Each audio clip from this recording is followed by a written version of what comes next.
இதெல்லாம் பத்தாதுப்பா. சும்மா வந்து ஒரு 10 கொடுத்துட்டு இது பண்ணுறீங்களே, அது முதல்ல கொடுத்துட்டு சொன்னேன் என்கிட்ட. இதெல்லாம் பத்தாது. இவ்வளோ நேரம் உட்கார வச்சுட்டு அவங்க நல்லா சாப்பாடு போட்டு அனுப்பணும். அதான் அடுத்த வாட்டிமா நான் என் சொந்த செலவில் நல்லா சாப்பாடு போட்டு அனுப்பணும். நல்லா இருக்கும். அதுதான் பொங்கல் வைக்கிறாங்க. எங்கள் வீட்டில் வச்சேன் ஒரு 170 பேர் கூப்பிட்டு அந்த பானை வாங்கி கொடுத்து ப்ளஸ் தட்டு கரண்டி அதெல்லாம் தூக்க முடியாது, அவ்வளோ வெயிட்டு வச்சு அதை கொடுத்துட்டு மொத்த பேருக்கு பொங்கல் வச்சாங்க.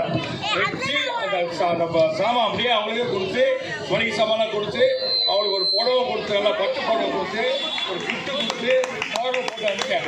அடுத்த நாள் உங்களுக்கு சேர்த்துக்கிறாங்க வந்தாங்க.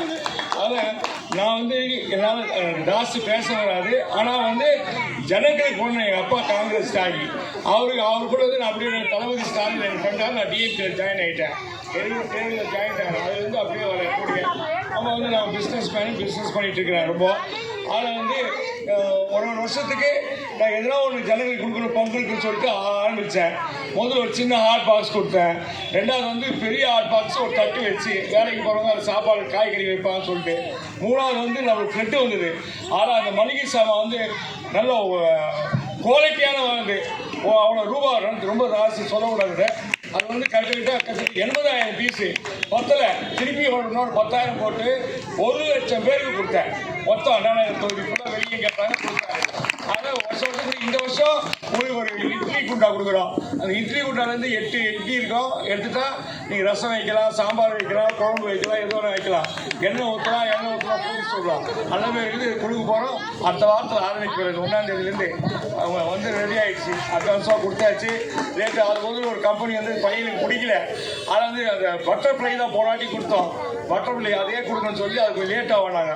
அது இன்னொரு வாரத்தில் வந்துடும். மொத்த பேருக்கு வந்து சேர்ந்துடும்.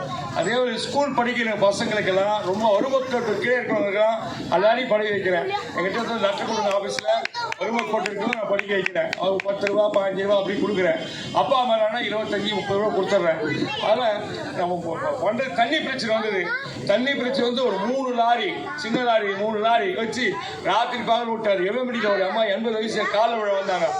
அம்மா காலில் விழ அதிகமான என்ன எங்கள் மருமக வேலைக்கு போகல, பசங்க வேலைக்கு ஸ்கூலுக்கு போகல. நாங்கள் 2 பக்கெட்டு தண்ணி எடுத்துறதுக்கு அவ்வளோ நேரம் ஆகுதுங்க. நான் சத்தியம் வச்சுட்டு வந்தேன் அம்மா கிட்ட, நீ மழை பெய்ய மட்டும் நான் விடுவேன். எனக்கு பார்த்து 2.5 மாதம் மழை பெய்யல. 2.5 மாதம் பெரிய செலவாச்சு. லாரி எந்தில்ல, தண்ணி எந்தில்ல, அல்ல பாரியாளத்துலேருந்து எடுத்து தண்ணியை ஒரு ரோடு துட்டுன்னு சொல்லிட்டு. அதனால் தண்ணி பிரச்சனை வரும்போது தண்ணி பண்ணோம். கொரோனா பீரியடில் பெட்டு கிடைக்கல. அவங்க அவசரப்படுறாங்க. ராத்திரி 1 மணி 2 மணி. என் பையன் நானும் முடிவு பண்ணோம். காந்தி ஹாஸ்பிட்டலில் 100 பெட்டு போட்டோம்.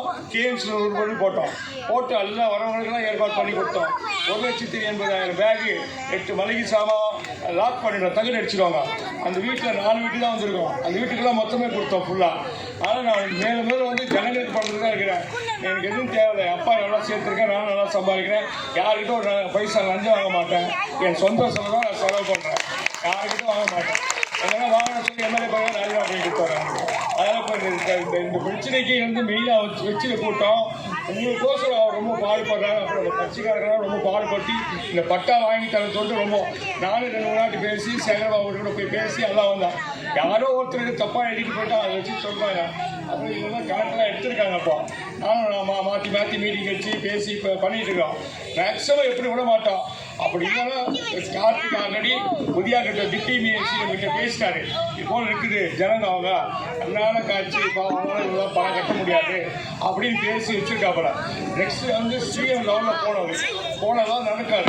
ஏன்னா நடக்காது சான்ஸ் இல்லாது. அது மேக்ஸிமம் விட மாட்டேன். நான் இருக்கிற மட்டும் அது பண்ணி வாங்கி உங்களுக்கு கொடுத்துருவேன். அதான் விடுவேன். அது எப்படி தான் நான் வாங்கி தந்துடுறேன். அதனால் நீங்கள் ரொம்ப நேரம் காத்திருந்தீங்க, கஷ்டமாக இருக்குது. அதனால் வந்து நான் நிறுத்திடுறேன். நீங்கள் போய் வீட்டில் போய் சமைச்சு சாப்பிடலாம். சில பேர் சமைக்கணும்னு நினைக்கிறேன்.